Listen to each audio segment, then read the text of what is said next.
तो भगवान श्री राम यही कहते हैं, जो न तरई भवसागर नर समाज पाई, सो कृत निंदक मंदमती आत्महन गति चाही।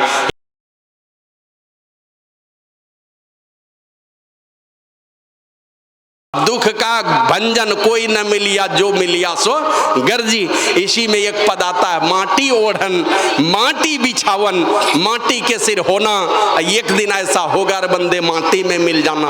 माटी का ही बिछावन, माटी का ही ओढ़ना, माटी का ही तकिया सुला देगा और अंतिम आप मिट्टी में ही मिलकर एकम एक हो जाएंगे। वही दिन आने वाला है सबके जीवन में। भगवान श्री राम कहते हैं, वो तो मन ही मन सोचते हैं, बिना भक्ति तन काम ना आवे, लाख सुगंधी चबोरा रे। सुगंधी के ड्राम में भी डुबा करके रखेंगे तो ये इसको नाश होने से कोई नहीं बचा सकता है। सहजो बाई कहते हैं, सहजो भज हरि नाम को, तजो जगत सु नेह, अपनों तो कोई है नहीं अपनी सगी न दे। यही कही गुरुदेव जू, यही पुकारे संत, सहजो तज या जगत को तो ही तजेगो अंत। या तो तुम जगत को तज दो और नहीं तो धीरे धीरे वो दिन आएगा कि ये जगत ही तुमको तज देगा, निकालेगा घर से बाहर, रहने नहीं देगा घर में। वो दिन भी सबके जीवन में आने वाला है। ऐसा नहीं है कि हम लोग जितने लोग हैं, हम लोगों में से कोई बचने वाले हैं। गुरु महाराज तो कहते हैं, सुनिए सकल जगत के वासी, ऐ सारे संसार के लोगों, सब लोग कान खोल करके सुन लो, यह जग नश्वर सकल विनाशी। यह जग क्या है? नश्वर है और सारा का सारा विनाशी है, पूरा का पूरा संसार का विनाशी है। और यह जग धूमधाम रे भाई, यह जग जानो छली महाई। यह संसार धूमधाम है, माना धुएं का घर है। ये धुआं जैसे आग लगती है, धू धू करके धुआं उठता है, तो देखिएगा घर जैसा नजारा देखने को मिलेगा और सेकंड भर में फिर घर का नाश भी हो जाता है। तो यह जग धूमधाम रे भाई और यह जग जानो छली महाई। यह छलिया है, छलिया। यह संसार में किसको नहीं ठगा जो इस संसार के चक्कर में पड़ा है। बाबा साहिब स्वामी जी महाराज तो कहते हैं, सारा समा है फानी, यही जिस्म की कहानी। समा नजारा जो कुछ भी दिखलाई पड़ रहा है, ये समा है फानी, माना नासमान है, नासमान जितना नजारा हमारे आपके सामने में दिखलाई पड़ रहा है यही जिस्म की कहानी। इस जिस्म, इस शरीर की भी वही कहानी है। और है चंद जिंदगानी जो सरे आम में है, थोड़े दिनों की जिंदगानी है, सरे आम सब लोग जानते हैं इस बात को। ये है धीरे धीरे एक दिन, दो दिन, चार दिन करके बीतता जा रहा है। और हैं कहाँ पर? तो गुरु महाराज कहते हैं, माघ भूखा बाग काल के मुख पड़ो है बावरे, होश कर चेतो समेरे बचो ध्यान के दावरे। काल मुख से निबू की भागो ध्यान के बल भाई रे, ऐसो अवसर खोई हो तो रोई हो पछताई रे। कहाँ हैं हम लोग, किस जगह पर? कहते माघ भूखा बाग काल के मुख पड़ो है बावरे। बावरे मने पगले, है ना? ए पगले कहाँ पड़े हो? तुमको होश है कभी? पता नहीं है। हमारे क्षेत्र में एक मुसलमान लड़का पागल हो गया, वो पागल हो गया तो दूसरे एक लड़का को कहता है, अरे जहांगीर बा सुने छो आजकल तोरो दिमाग खराब हो गलो छो। पगलबे बोलता है दूसरे को, जिसका दिमाग सही है उसी को कहता है तू सुनते हैं तुम्हारा दिमाग आजकल खराब होते जा रहा है, जबकि अपने वो पागल है। गुरु महाराज कहते हैं, ए बावरे तुम कहाँ पड़े हो पता है? कहते हैं माघ भूखा बाघ काल के मुख पड़ो है बावरे। बाघ के मुंह में पड़े हो।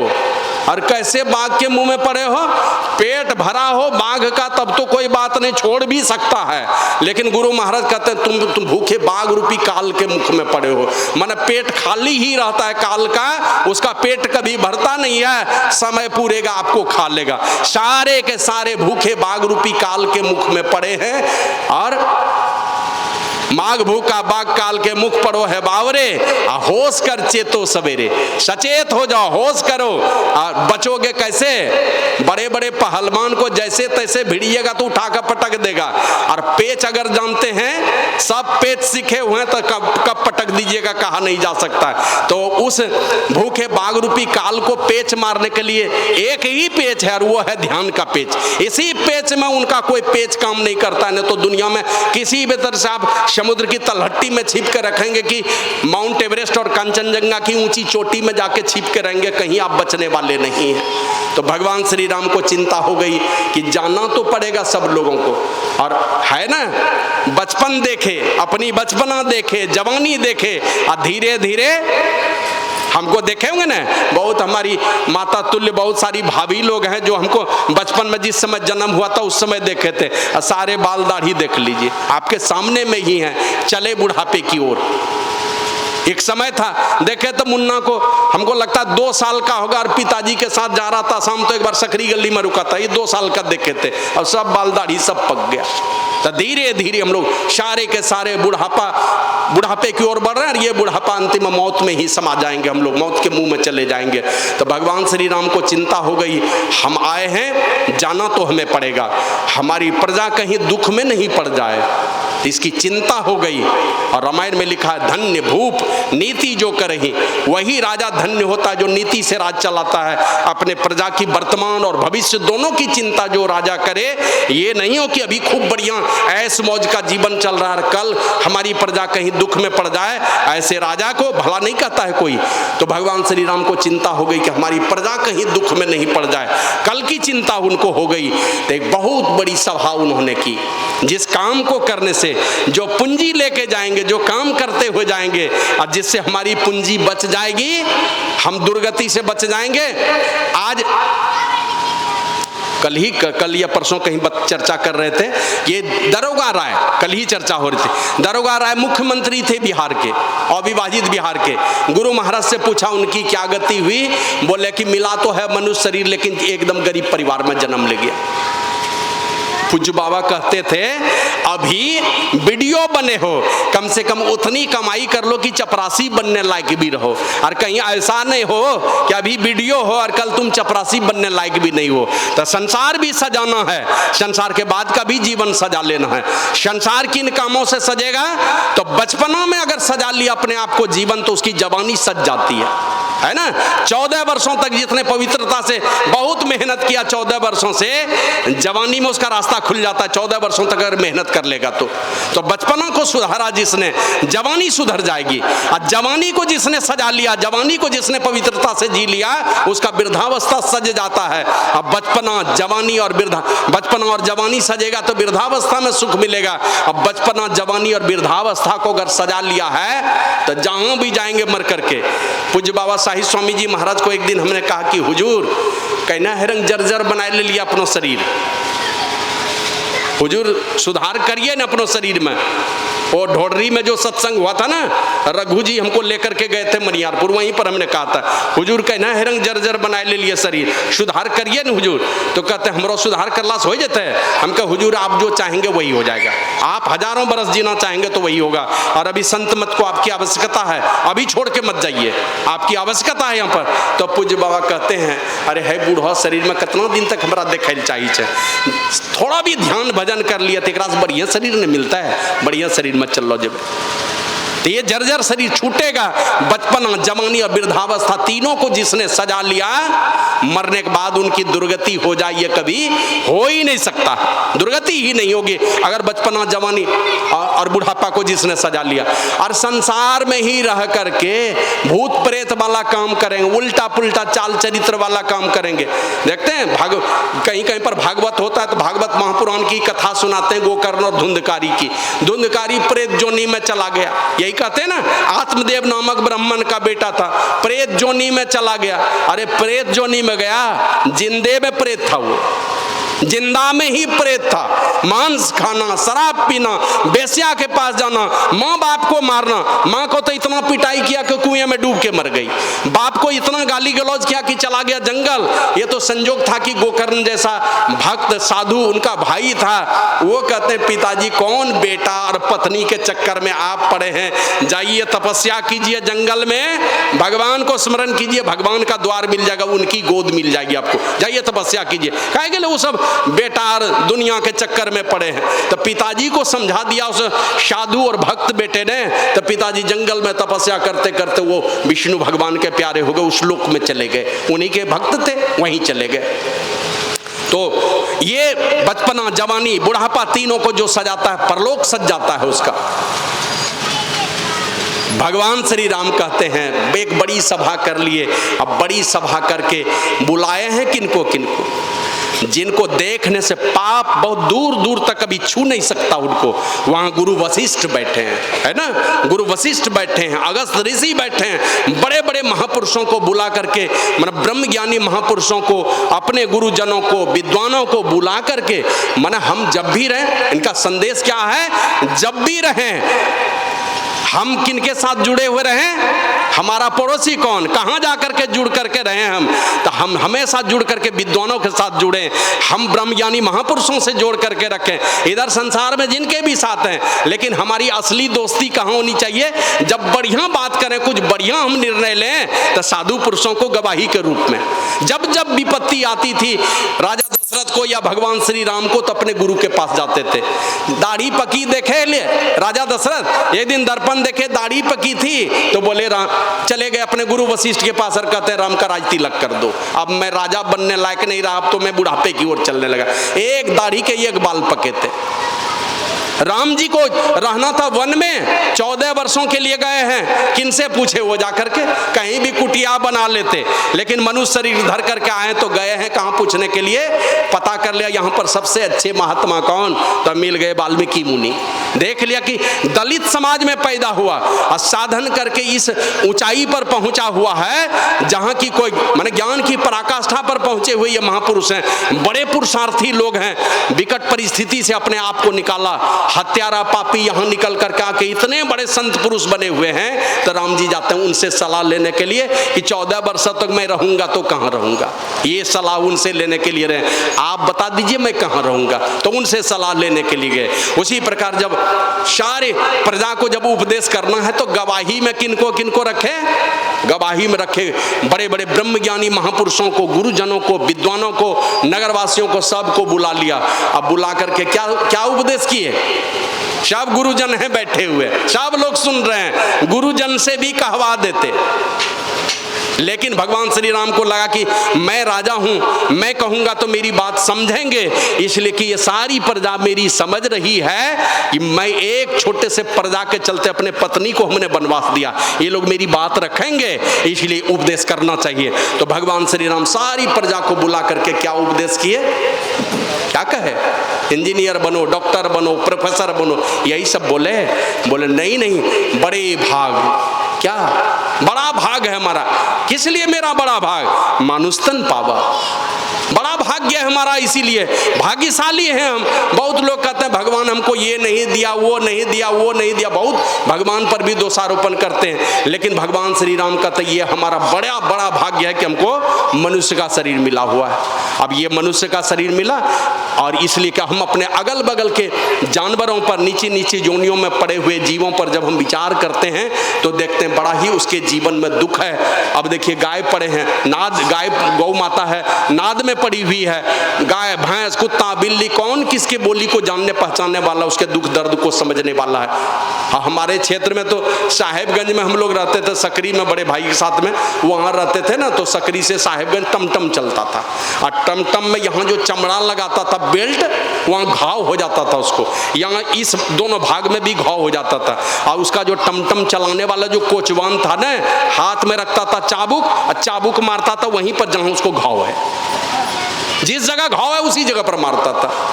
अब सोच लीजिए अगर हम लोग कहीं भगवान इधर नहीं भेज करके वहां पर भेज दिया होता तो हमारी क्या दुर्दशा हुई होती। बड़ी कृपा की है परमात्मा ने कि हमको ये मनुष्य का शरीर दिया है। अभी देखते हैं ना, गाड़ी का गाड़ी, वो सफेद सफेद कौन जन्म जीव है, अब क्या है पता नहीं, कौन मुर्गी का बच्चा है कि क्या, गाड़ी का गाड़ी, माना 15 दिन जन्म लिया और 15 दिन में चला गया आदमी के पेट में, सब जिभा हो गया, सब बल्ली पड़ गया, सबका पलटी, क्या कहते हैं वही, करोड़ों करोड़ पैदा हो रहा जा रहा है, कहीं उसमें चले गए हो तो क्या दशा होती। और 1 जनवरी को तो देखते हैं ना, करोड़ों करोड़ मुर्गा मुर्गी बकरा बकरी सब चला जाता है कि आदमी के पेट में। भगवान अगर उधर दे देता हम लोगों को तो हमारी क्या दशा होती। ये बड़ा भाग्य है कि ये मनुष्य वाला शरीर मिला है। भगवान श्री राम कहते बड़े भाग मानुष तन पावा। और ये मानुष तन क्या है, क्यों भाग्यशाली कहा, तो कहते हैं सुर दुर्लभ, ये जो बड़ा भाग है, ये वाला भाग देवताओं को नहीं है, उसको दुर्लभ है ये वाला भाग, ये वाला शरीर नहीं मिलता है। देवता को शरीर है, दिव्य शरीर है। हम लोग जाते हैं मंदिर में, जाते थे पहले, पूजा करते थे देवताओं को, अभी भी बहुत सत्संगी लोग भी करते हैं, करना भी, आदर करना भी चाहिए। तो देवता का शरीर भी दिव्य शरीर है, लेकिन भगवान श्री राम कहते हैं ये इतना भाग्यशाली नहीं है। जो मनुष्य शरीर वाला जितना भाग्यशाली है, वो भाग्य देवता को भी नहीं है। कारण क्या है? तो कहते हैं साधन धाम मोक्ष कर द्वारा, सारे साधनों का धाम और मुक्ति का द्वार है इसी शरीर के अंदर में। जो बनना चाहिए, जो आपकी मर्जी है, जैसा बनना चाहेंगे वैसा बन लेंगे।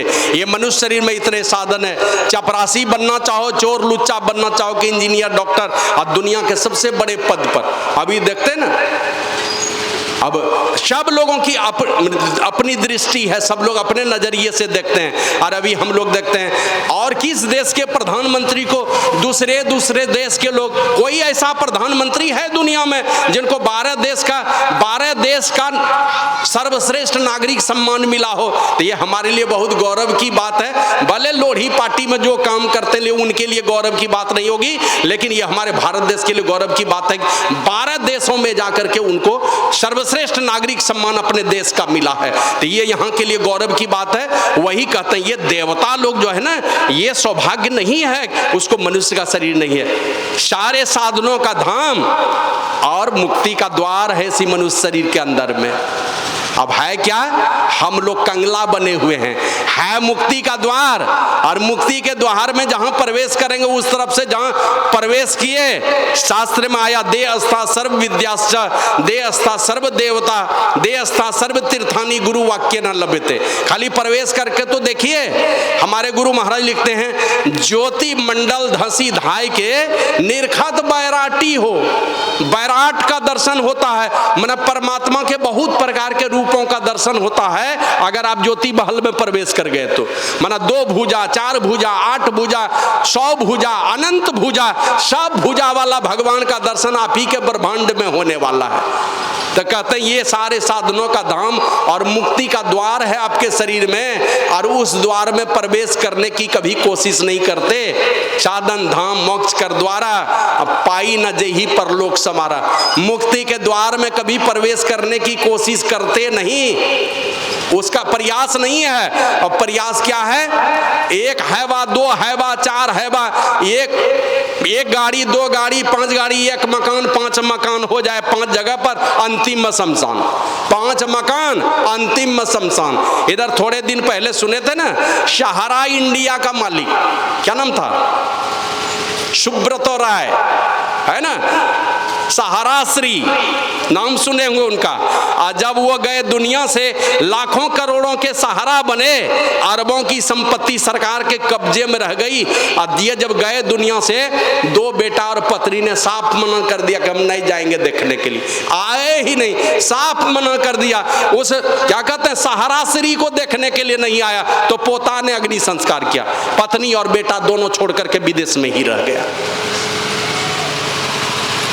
है इधर दुनिया के धन दौलत को समेटा, बहुत समेटा, और जो काम करना चाहिए, मुक्ति का द्वार है आपके शरीर में, उस द्वार में अगर प्रवेश करते।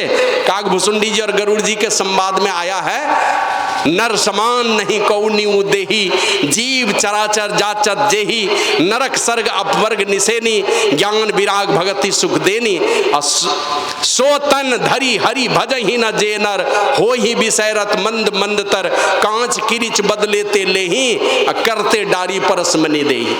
काकभुसुंडी जी कहते हैं, ए गरुड़ जी, सबसे उत्तम शरीर ये मनुष्य का शरीर है, और इसमें है क्या खूबी? कहते नरक में भी जाने की सीढ़ी है, स्वर्ग में भी जाने की सीढ़ी है, और मुक्ति पा लेने की सीढ़ी है। नरक में भी जाने की सीढ़ी, स्वर्ग में भी जाने की सीढ़ी, और अंतिम मुक्ति पा लेने की भी सीढ़ी है इसी शरीर में। हम लोग कहाँ सवार हैं? किस सीढ़ी में? दिन रात नरक में जाने वाली सीढ़ी पर बैठे हुए, यही इधर ही चलना है।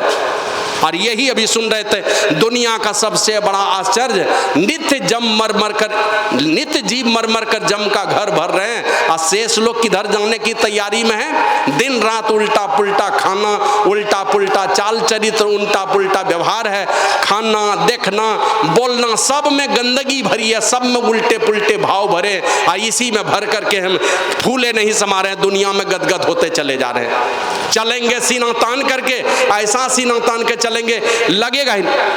कल एक लड़का मेरे आश्रम के पास इधर से, पहले उधर से टहलते हुए आए शाम को, तो देखे एक लड़का वहीं पुल जो बना वहीं पर सिगरेट पी रहा। थोड़ा पीछे तरफ आए, फिर लौट के गए, कहाँ घर है जी? अब उसको इतनी लज्जा नहीं है कि आश्रम है और आश्रम में आकर के हम सिगरेट, आश्रम के बाहर रोड है, इस रोड पर बैठ करके आकर के सिगरेट पी रहे। गांव में देखिएगा ऐसे सिगरेट ले लगा, ये इधर से पिएगा, इधर से धुआं निकालते हो, बड़ा बुजुर्ग कौन है क्या है, कहीं कुछ भी नहीं है। हमने तो और तो दूर की बात बताता हूं, मैं निकट की बात बताऊं। पूज्य बाबा जब शरीर जिस समय छोड़े थे ना, मुझे लगता था साल भर के अंदर में दिन भर हाई मोबाइल ले लेकर के पूज्य बाबा के सामने में ठहाका मारता था, जिससे मन से बात करता था। मतलब डर भी नहीं लगता था कि इतने बड़े महापुरुष जिनसे हम शिक्षा दीक्षा लिया, और उनके सामने मोबाइल लेकर के हाई चेले चाटी लोग करते थे सामने में।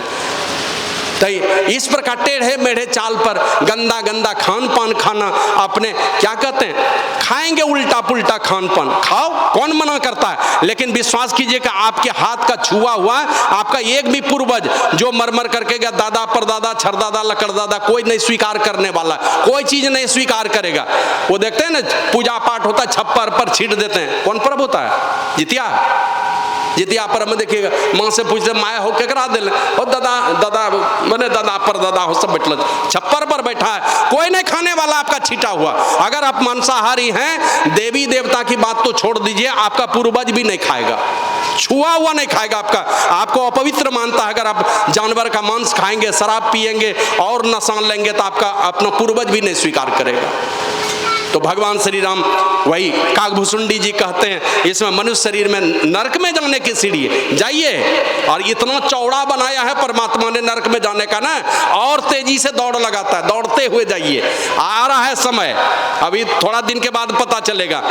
एक बार कुछ लड़का लोग ऐसे चला जा रहा था कार गाड़ी में, देखता है रोड के किनारे में एक बोर्ड लगा हुआ, बोर्ड में लिखा है आगे रास्ता बंद है। ये माने जवान लड़का लोग, आगे रास्ता बंद है और चल बढ़, यहाँ कुछ नहीं, ऐसे लगा दिया है, PWD वाले ने बोर्ड लगा करके रखा, चलो बढ़ो। बढ़ गया आगे, 2-4 किलोमीटर गया है तो देखता है वहाँ 10-15 फीट खाई है, गाड़ी बढ़ेगी नहीं।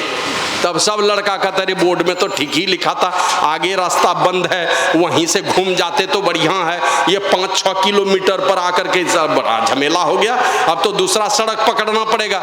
लौटा वहां से गाड़ी लेकर के, और लौट करके जब उधर से आया ना, ऐसे था बोर्ड, इधर से जाते समय लिखा था आगे रास्ता बंद है, तब माना नहीं, लिखा था PWD के आदेश से, ऊपर में लिखा आगे रास्ता बंद है। लौट करके उधर से आया तो उसी बोर्ड पर दूसरे तरफ में नजर पड़ा, इस तरफ, उसमें लिखा था अब विश्वास हुआ ना, मैंने झक मार करके आया तब उसमें लिखा होता अब विश्वास हुआ ना। तो उसी तरह झक मार करके जब वृद्धावस्था में पड़े रहेंगे, और पूज्य बाबा तो कहते हैं बालापन गेल खेल कूद में तरुणाई मदमान, अब वृद्धापन में धन अरुजन के तृष्णा छुए छे आसमान हो। ना हम कैलौं साधु संगतिया, ना सुनलौं कछु ज्ञान, ना हम कैलौं गुरु के बगतिया, को ना कहे तो कल्याण हो। राम का हुआ कल्याण, गए वहां गुरुजी के कुटिया में 22 साल तक, मैंने क्या कहता 22 वर्ष जब उम्र हो गई, उस समय तक गुरुजी के विश्वामित्र मुनि के शरण में रह करके सीखे। कृष्ण भगवान गए संदीपन मुनि के यहाँ पढ़ने के लिए। हम लोग चाहते हैं बिना गुरु का भक्ति के हमारा कल्याण हो जाएगा, माने संसारिक विद्या भी सीखे और आध्यात्मिक विद्या भी सीखे। तो ना हम कहलों गुरु के भगतिया, को ना कहे तो कल्याण हो। और मन में बूझते थे यही जवानी नई नई मिलती है ना, तो जवानी में लोगों को यही लगता है बूझे रही है देह अमर है, यही बूझते थे अमर है, जो मौज मस्ती करना है कर लो, बुझे रही है देह अमर है, नहीं जीवन अवसान। और अब तो जम के मुंगरी याद करी थर थर करे छे मोर प्राण हो। जाके बूढ़ा आदमी से पूछिए कि हाल चाल छो, तब बता देगा सब हाल चाल। उनसे पूछिए, माने गैरेज में जब जाइएगा ना, तब गैरेज में जाने के बाद सब पता चलने लगता है। तो वही भगवान श्री राम कहते हैं नरक में जाने की सीढ़ी है इसी शरीर में, और स्वर्ग में भी जाने की सीढ़ी है इसी शरीर में। और कहा कि अगर संतों की जुक्ति सीख लो तो मुक्ति के धाम में भी पहुंचने की सीढ़ी है इसी मनुष्य शरीर के अंदर में। ऐसे तो गौ माता के शरीर में भी 33 कोट देवी देवता हैं। कोई आदमी गाय बनना चाहते हैं क्या? कोई नहीं बनना चाहेगा कि हमको गाय बना देना, कोई नहीं बनेगा। सब चाहता है ये मनुष्य का शरीर। और इसमें 33 कोट देवी देवता ब्रह्मा विष्णु महेश समेत वो द्वार है इसके अंदर में, जिस द्वार में प्रवेश कर गए, संतों की जुक्ति सीख करके उस द्वार में प्रवेश करने का जतन करते रहे, यही होगा शरीर छूटेगा, नहीं जा पाएंगे। लेकिन दंड बैठक तो देते रहेंगे, लगे रहेंगे, उनका द्वार हम छोड़ेंगे नहीं। तब यही सारा बढ़िया संस्कार फिर से दूसरे जन्म में मिलेगा।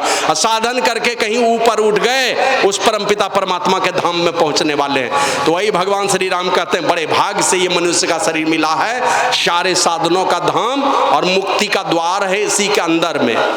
और इस मुक्ति के द्वार से हम प्रवेश किए नहीं। गुरु महाराज हमारे लिखते हैं ऐन महल पट बंद के चलू सुखमन घाटी हो, दृष्टि डोर स्थिर रहे तम बिची ही में फाटी हो, खुले राह आसमान की टूटे भ्रम टाटी हो। ऐन महल को बंद करके दोनों दृष्टि धारों को गुरु जुक्ति से समेट करके नासिका के अग्रभाग में जो गुरु जुक्ति से द्वादशांगुल पर ठीक सामने के अंतराकाश में जो स्थिर करता है, आज्ञा चक्र में स्थिर करता है, कहते हैं ऐन महल पट बंद के चलू सुखमन घाटी हो। जो सुषुम्ना के घाट में जाता है और दृष्टि डोर स्थिर रहे तो तम बीची में फाटी हो। दृष्टि के डोर को जो स्थिर करके रखेगा, बीच में ही अंधकार फटेगा।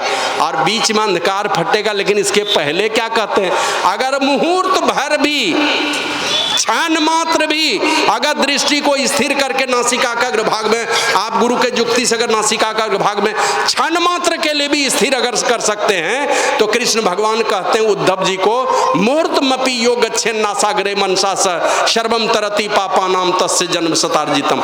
सैकड़ों जन्मों में किए हुए पापों से वो पार उतर जाता है अगर मुहूर्त भर भी स्थिर कर सकेगा। नासिका का अग्रभाग में आज्ञा चक्र में जो स्थिर करेगा। और अगर प्रवेश कर गए तो दृष्टि डोर स्थिर रहे तम बीच ही में फाटी हो। अंधकार बीच में फटेंगे और खुले आसमान की अंतर गगन के रास्ते खुलेंगे, ब्रह्म ज्योति और ब्रह्मनाद का सहारा मिल जाएगा। और ज्योति मंडल धसी धाय के निर्खद बैराटी हो, धुर धुन गही लही परम पद बंधन लेहू काटी हो। वो ज्योति महल में प्रवेश करता है और अनेक प्रकार के परमात्मा के रूपों को देखता है, विराट रूप का दर्शन करता है। और इसी क्रम में क्रम से अनेक प्रकार के शब्दों को सुनता हुआ साधक आगे बढ़ता है, जिसके विषय में गुरु महाराज लिखते हैं बजती हैं 5 नौबतें, सुनी एक एक को प्रति एक पे चढ़ी जाए के निज ना खोजना। और पंचम बजे धुर घर से जहां आप विराजें, गुरु की कृपा से मैं ही तहां पहुंची खोजना। गुरु की कृपा होती है तो उस सार शब्द को भी पकड़ पाती है हमारी जीवात्मा, और सूरत उस हमारी सूरत को बलात् घसीट करके परमात्मा के धाम में लेके चला जाता है। अगर उस 10वें द्वार में प्रवेश कर गए तो कहते हैं ये थोड़ी भी भक्ति जो होगी ना, काकी तुमको दुर्गति में जाने से बचा लेगी, महाभय से। माना कुत्ता गधा भेड़ बकरी की जोनी में नहीं जाएंगे। अगर उस 10वें द्वार में प्रवेश करने की आप कोशिश कर रहे हैं, तो जतन अगर कर रहे हैं आप, तो कभी भी दुर्गति आपकी होने वाली नहीं है अगर ये प्रयास आपका जारी रहेगा तो। लेकिन ये काम नहीं करेंगे, नरक में जाने की सीढ़ी में जाकर के सवार होंगे, बार बार उल्टा पुल्टा चाल चल रखेंगे, न किसी का सम्मान करना है, न मधुर बोली बोलनी है, न बढ़िया खान पान खाना है, टेढ़े मेढ़े चाल में चलना है, और हमेशा कुल खानदान का नाम डुबाने वाला काम करना। अपने बाप दादा की पगड़ी। अब कल देखे हमको बोला कि चलिए पगड़ बन्हन में, हम के बाबा जी को के सामने में खड़ा करके पगड़ी बांधेगा तब बाबा जी का पगड़ी तो बड़ा भारी होता है, बाबा जी का पगड़ी तो निभा नहीं पाएगा। तो अपने पिताजी के सामने में ही, हमारे बड़े भाई तो पिता तुल्य हैं, क्या ये रहेंगे इनके सामने में पगड़ी बांध देंगे पुरोहित, बस उन्हीं की पगड़ी बचा ले, अपने बाप माँ की पगड़ी बचा ले। यही बातें हैं ना। ये भक्त प्रहलाद को ये राजा बलि के सामने में बामन भगवान गए और सामने में आ गए तुरंत दैत्य गुरु शुक्राचार्य। अब वो आकर के कहते हैं कि ए बलि, ये छलिया है, छलिया मत दो दान, ठगेगा तुमको, सब राजपाट लेकर के ये दे देगा इंद्र को, तुम्हारा सारा राजपाट छीन लेगा, तुम सचेत हो जाओ। तो माना नहीं और अपने गुरुदेव को कहा कि गुरुदेव आपको पता है कि मैं किनका पोता हूं। यही कहा राजा बलि ने, आप जानते हैं कि मैं भक्त प्रहलाद का पोता हूं। भक्त प्रहलाद असुर कुल में आए थे, लेकिन देवता भी आदर करते थे और मनुष्य भी आदर करते थे। माने तीनों लोकों में उनका आदर था, मृत्यु भुवन में और असुर योनि में और देव योनि में, तीनों लोकों में मेरे दादाजी की पूजा होती थी। हम अपने दादा की पगड़ी डूबने नहीं देंगे, दादाजी का नाम नीचे गिरने नहीं देंगे, हम दान देंगे हम जरूर। मन नरक में चले, हमारे दादाजी पाताल लोक चले गए, राजपाट छीना गया तो छीना गया, लेकिन दान देना नहीं छोड़ा। तो उसी तरह हम भी अपने दादाजी का नाम नहीं डुबाएंगे। तो हम लोग भी बड़े खानदान के लोग हैं, ऋषि मुनि के खानदान के लोग हैं। जब जही जतन जहां जही पाई, सो जानव सत्संग प्रभाव, लोक वेदना अनुपाऊ। ये बढ़िया बुद्धि, जीते जी अच्छी गति, मरने के बाद अच्छी गति, यश मिलेगा, आगे पीछे लोग लगे रहेंगे। तो इस प्रकार की सारी चीजें और ऐश्वर्य मिलेगा, मतलब लोग आगे पीछे लगे रहेंगे और कोई भी आपका बुरा चाहने वाला नहीं होगा। ये पांचों चीज जब भी मिलेगा इन संतों के आदेश के अनुकूल साधन करने पर मिलने वाला है। बाबा साहिब स्वामी जी महाराज कहते हैं, यश ऐश्वर्य मुक्ति और भलपन, बुद्धि और चतुराई, और जो कुछ जाही मिले जब संत कृपा ते पाई। यश मिलेगा, कीर्ति फैलेगी दुनिया में, ऐश्वर्य मिलेगा, माने आगे पीछे लोग लगे रहेंगे। अभी तो गांव समाज में 10-20 लोग लगे रहते हैं ना, महापुरुषों की संगति में चलेंगे, उनके आदेश और उपदेश के घेरे में चलेंगे, तो ये एक गांव की बात छोड़ दिए, जहां जाएंगे आगे पीछे लोग लगे हुए ही रहेंगे। ये बात ये जीवन में आने वाली है। तो यश ऐश्वर्य मुक्ति और भलपन, बुद्धि और चतुराई, और जो कुछ जाही मिले जब संत कृपा ते पाई। कुछ भी चाहिए बढ़िया चीज, ये संतों की कृपा से आपको जीवन में आने वाला है। भगवान श्री राम कहते हैं, अगर उस मुक्ति के महल में प्रवेश करने वाला जो द्वार है, जुक्ति जान करके उसमें प्रवेश करने का जतन अगर नहीं करते हैं, तो कहते हैं सो परत्र दुख पावई, जहां जाओगे चैन से नहीं रह पाओगे। जो सो परत्र दुख पावई, सिर धुनी धुनी पछताई। परलोक में जाओगे, मिला है मनुष्य शरीर, और मनुष्य देखते हैं कोई जज अगर पकड़ा जाता है, जज ही कहीं पकड़ा जाए तो उसको और बड़ी सजा मिलती है।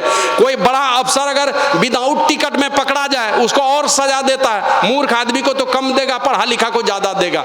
उसी प्रकार ये शरीर वाला है। एक दिन हमने वकील साहब से पूछा, रामानंद गुप्ता जी से, हमने कहा कि सर ये बताइए, कोई पागल आदमी किसी को गोली मार दे, पागल आदमी है, क्या सजा देंगे?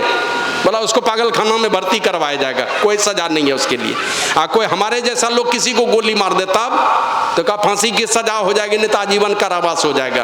तो जो पागल है, जिसको समझ नहीं है, वो गलती किया तो कोई सजा नहीं है, पागल खाना में भेज देगा।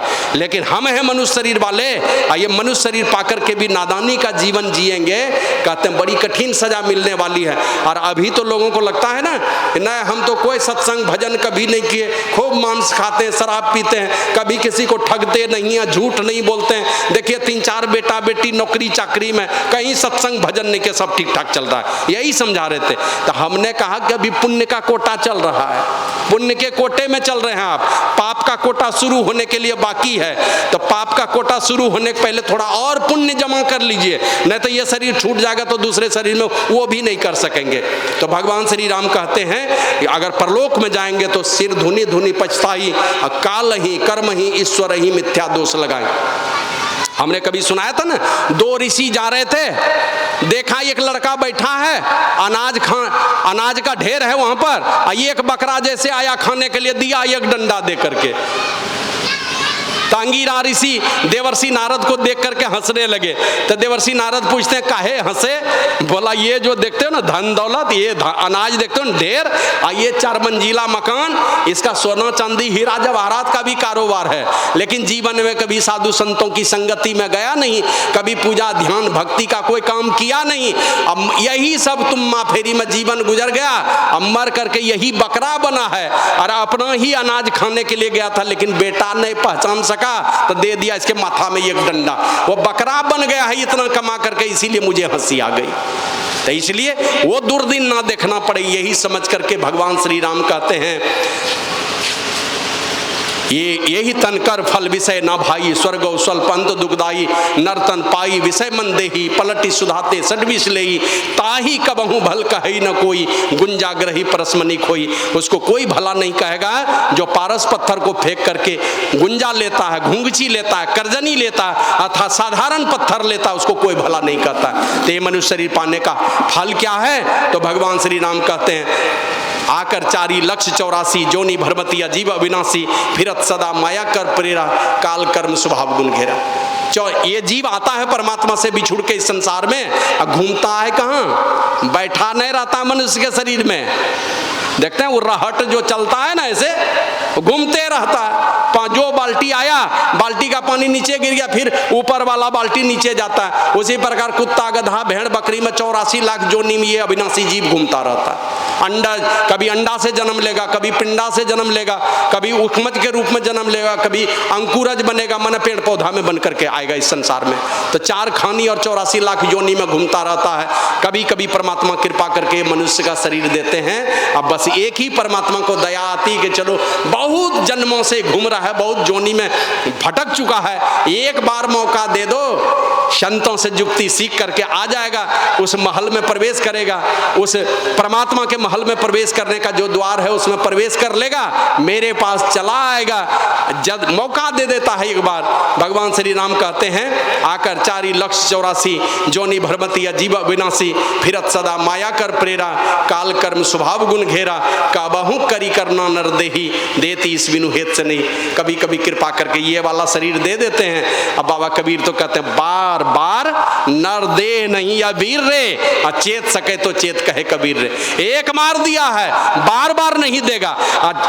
एक काम कर ले तो फिर देगा, वो काम नहीं किए तो कितने जोनी के बाद मिलेगा कि नहीं मिलेगा कहा नहीं जा सकता है। अब 84 लाख जोनी मगर एक साल करके भी आयु देगा, 84 लाख साल के बाद ये शरीर मिलने वाला है। नहीं तो पैखाना का कीड़ा की गोबर का कीड़ा की कौन कीड़ा बनेंगे, थूक खकार कहाँ कहाँ रहता है कीड़ा। देखते हैं एक मक्खी है जो पैखाना करे, क्या कहते हैं पैखाना करेगा तो कीड़ा ही पैखाना करता है। क्या पता आप अपने माँ के कोख से आएंगे कि मक्खी को कोख से आएंगे, क्या ठिकाना है, कहाँ चले जाएंगे कहा नहीं जा सकता है। इसी के लिए भगवान श्री राम कहते हैं नर्तन भव वारिद कहाँ बेरो। ये नर्तन क्या है? बेरा है, बेरा मन नाव है, नाव इस संसार सागर को पार करने के लिए। नर्तन भव वारिद कहाँ बेरो, सन्मुख मरुत अनुग्रह मेरो।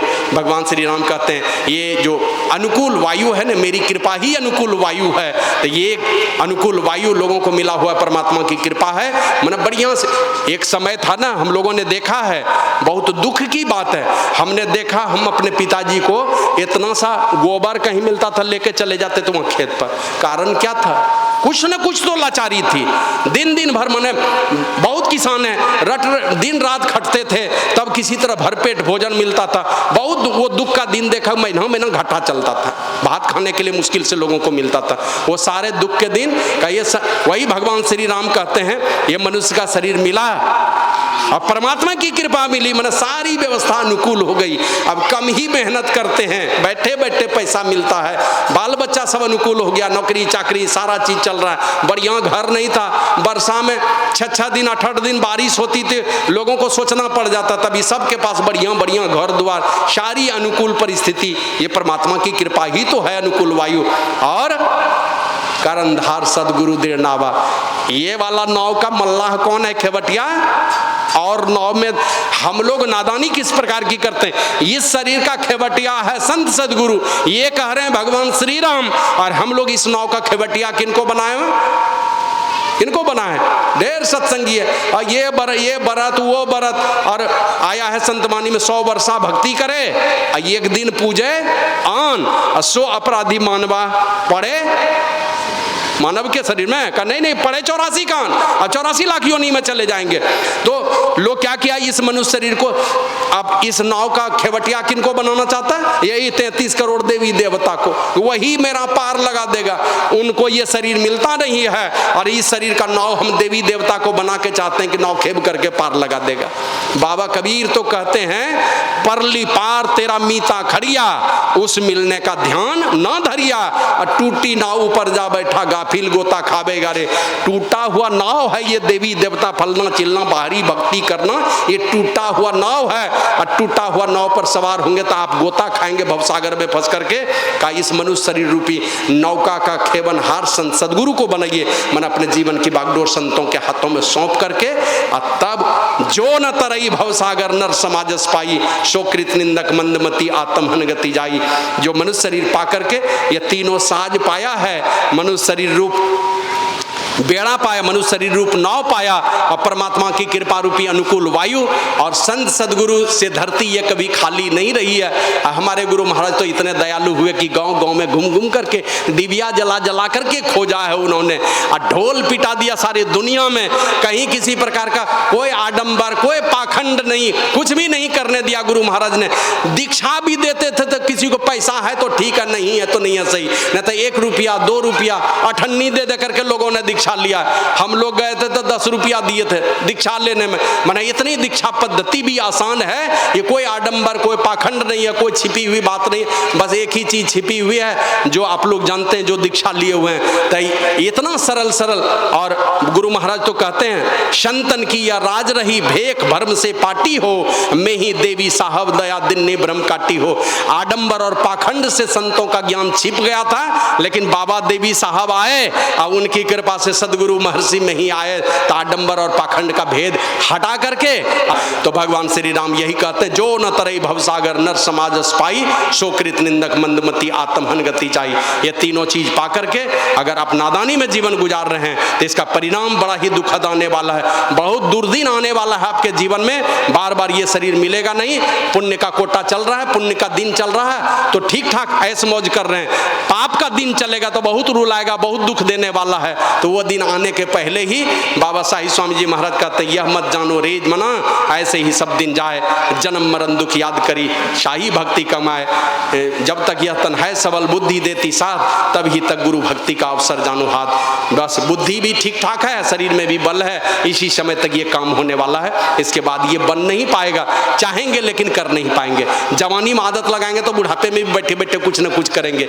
बाल बच्चा नहीं सुनेगा तो बैठे रहिएगा, मगन रहिएगा, गुरु महाराज को पुकारते रहिएगा, तो वो आपके दुख दर्द का निवारण करते रहेंगे, भले बेटा बेटी नहीं सुनेगा। तो ये काम भगवान श्री राम सचेत करने के लिए दुनिया के सारे लोगों को समझा करके गए, और नहीं करेंगे तो परलोक में जाकर के क्या कहते हैं, जो न तरई भवसागर नर समाजस पाई, सोकृत निंदक, वो निंदनीय आदमी, निंदित होगा संसार में। अब मंदमती मतलब मंद बुद्धि वाला पागल है वो, और आत्महन गति जाई, मतलब आत्महत्या करने वाले की जो गति होती है, मतलब मरने के बाद अब प्रेत जोनी में जाएंगे। जैसे आत्महत्या करने से प्रेत बन जाता है, भूत बन जाता है ना, भगवान शरीर नहीं देता है, परमात्मा ये मनुष्य शरीर तो छोड़ दीजिए, कीड़ा मकोड़ा का भी शरीर नहीं देगा, प्रेत जोनी में भटकते रहेंगे जहां आपको कोई शरीर नहीं मिलने वाला है। तो ये दुर्दिन हमारे जीवन में नहीं आए, इसके लिए आवश्यक है, बढ़िया कुल खानदान में जन्म हुआ है, इस कुल खानदान की प्रतिष्ठा को बरकरार रखिए, महापुरुषों से जुक्ति सीखिए, खान पान की शुद्धि रखिए, गंदे खान पान से अपने आप को बचा करके मधुर बोली, और थोड़ा त्याग करने से अगर परिवार चलता है तो परिवार चलाइए। माताएं बहनें झाड़ू लगाती है ना, झाड़ू में देखते हैं रस्सी तार से बांधता है या रस्सी से बांधता है। जब तक झाड़ू में बंधन है तो सब कूड़ा कचरा वो झाड़ू साफ करता है। अब बंधन खोल दीजिए झाड़ू का, क्या होगा? झाड़ू का सब बंधन खोल दीजिए तो झाड़ू ही कूड़ा कचरा बन जाएगा। तो अपने को नियम कानून में, परिवार के दायित्व में बांध करके रखिए, टूट करके मत चलिए। घर में जानते हैं 4 भाई हो गया, दीवार तो खड़ी होगी लेकिन दिल में कहीं दीवार नहीं खड़ी हो जाए, इस प्रकार का भाव बना के रखिए। लगना चाहिए मेरा भाई चला गया, दिल में दर्द होना चाहिए कि मेरा भाई गया है, मेरी भाभी गई है, मेरी माँ गई है, मेरा बेटा गया, भतीजा भतीजी गया, जो भी गया, दुख, उसके दुख तकलीफ की चिंता कीजिए, आपको परवाह होनी चाहिए। किसी शकुनी के चक्कर में रहकर के अपने घर परिवार को तोड़ने वाला काम मत कीजिए। और कभी कभी तो मैं ये कहता हूं, जब सार्वजनिक बात उठती है, सार्वजनिक बात किसी तरह की उठेगी, जरा ध्यान दीजिएगा सारे लोग, अपने समाज की बात है, अपने सार्वजनिक रूप से कोई समस्या की बात होगी, जैसे यहाँ सूड़ी जाति के लोग हैं, यादव कुल के लोग हैं, आपके अपने खानदान की जब बात होगी, अपने जाति बिरादरी की जब बात होगी, तो आपके समस्या का निदान करने के लिए कहां जाइएगा? कौन सुनेगा आपकी आवाज को? संगठित होकर के रहिए, टूटने वाला काम मत कीजिए, समझे ना? प्रेम भाव में बना करके रखिए। घर परिवार में एक भाई कम कमाता है, एक भाई ज्यादा कमाता है, मिल के रहिए। कम कमाता, भगवान ने आपको कम दिया है, किसी को ज्यादा दिया है तो दिया है, चलता है तो ठीक है, नहीं तो प्रेम में कभी कभी मत आने दीजिए। हम दिया पीछे में देखते हैं, बगल पीछे में हमारा हिस्सा है, लोग कहते थे भैया से मांगी ले कुछ, भैया से मांगी ले, भैया तो अपने करने वाला है, जो करेंगे करवे करें, बाकी सब भगवान। बचपने में ये सब बात मन में घूमती थी, तो भगवान को ले जाना था, वो बाबाजी बनाना था, यहाँ घर द्वार के चक्कर में थोड़े फंसाना था। तो उसी प्रकार ये सारे समस्याओं का निदान होगा, बस ये प्रेम भाव, प्रेम के डोर में अपने आप को बंध के चलिए। और एक चीज ख्याल रखिएगा सब लोग, बात कड़वी है, सब लोग चाहते हैं अपने बेटे को श्रवण कुमार बनाना, बेटे को चाहते हैं, पति को बना लीजिए श्रवण कुमार, अपने पति को बना लीजिए, बेटा श्रवण कुमार अपने आ जाएगा। और एक बात है, आप भाई भाई में मेल से नहीं रहेंगे और आप चाहेंगे मेरा बेटा मेल से रहेगा, ये भी आपके जीवन में भूल से आने वाला है। अगर भाई भाई में मेल से नहीं रहिएगा, आपका बेटा भी मेल से नहीं रहने वाला है, ये भी आएगा, वो दिन भी आ जाएगा आपके घर में। तो इसलिए इन सारी चीज़ों को, बहुत सारी बातें हैं कहने सुनने की, तो अपने समाज को, अपने परिवार को, अपने खानदान को एकदम संगठित करके रहिए, घर में बढ़िया बढ़िया काम हो। क्योंकि हमारे सारे पूर्वज आशा देखते रहते हैं कि खानदान में कोई बेटा ऐसा भक्त निकले जो हमारे मुक्ति का उपाय खोजेगा, मुक्ति का द्वार खोलेगा। अब एक भक्त भी खानदान में आ गया तो शंकर भगवान कहते हैं, शोकुल धन्य उमा सुनु, जगत पूज्य सुपुनीत, श्री रघुवीर परायण जही रूपज विनीत। खानदान में एक भी बेटा और बेटी बढ़िया भक्त अगर पैदा हो गया, वो खानदान पूज्य हो जाता है, पूजनीय हो जाता है, धन्य हो जाता है, परम पवित्र हो जाता है वो खानदान। तो इस प्रकार अपने खानदान को, अपने परिवार को पवित्र बनाने का काम कीजिए, क्योंकि आपके सारे पूर्वज आशा देख रहे हैं, इंतजार कर रहे हैं इन चीजों का। घर में नकारात्मक भाव अगर पैदा हो रहा है, बस सारे समस्याओं का एक ही निदान है, या तो छोटा बन के माफी मांग लीजिए, अगर बड़ा मानते हैं तो किसी को माफ कर दीजिए, या तो माफ कर दो नहीं तो माफी मांग लो, इसी में समस्या का निदान है। मिलजुल करके रहिए, प्रेम जोड़ कर रखे, दो दिलों में दरार पैदा करने वाला दरार लेकर के मत जाइए। एक दिन मैं सुन रहा था, एक माताजी समझा रही थी, वो बोली कि जब मैं ससुराल जा रही थी ना, तो मेरे पिताजी यही समझाए कि बेटी तुम जा रही हो ससुराल, ये नहीं समझना यहाँ द्वार बंद है, नैहर में मायका में तुम्हारा द्वार बंद नहीं, 24 घंटे द्वार खुले हैं, लेकिन कभी भी अपने ससुराल से लड़के नहीं आना, या नहीं आना, लड़के नहीं आना। और अगर घर में किसी तरह कहीं आपस में होता है, विवाद हो जाता है कोई छोटे मोटे बातों के लिए, तो सोने के पहले इस विवाद को खत्म कर लेना, नहीं तो क्या पता कि कल तुम जिंदा रहो कि वो जिंदा रहे, क्या ठिकाना है तुम रहोगे इस दुनिया में कि नहीं रहोगे। तो इन सारी चीजों को अपने जीवन में हमेशा क्या कहते हैं, हमेशा चिंतन चाहिए, हमेशा इन बातों पर विचार करते हुए साधु पुरुषों से प्रेम जोड़ करके रखिए।